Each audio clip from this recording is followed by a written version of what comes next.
If you feel like you've been getting non-stop telemarketer calls, you are not alone. A state audit found that calls are indeed increasing, and even less is being done about it.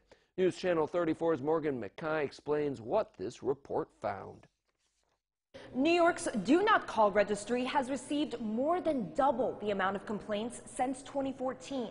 But out of those complaints, only 2 were taken to law enforcement in the past 2 years. According to the state comptroller's audit, there have been 450,000 complaints a year to the Do Not Call Registry, mostly because people are still receiving telemarketer calls despite being on the Do Not Call list. The number of complaints about Do Not Call violations has escalated quite a bit in the last few years, and our auditors felt it was a good program to take a look at. The Department of State is not doing its job in investigating these complaints made by New Yorkers. The state created the Do Not Call program in 2001 and has 5 people on staff, including an investigator. But the audit found that despite calls doubling, only 1 case was reported to the state's legal team last year. Also, the fines for companies that break the law dropped from close to $2 million in 2014 to only about $44,000 last year. It's only 5 people that are dedicated to doing this, and when you're getting 450,000 complaints,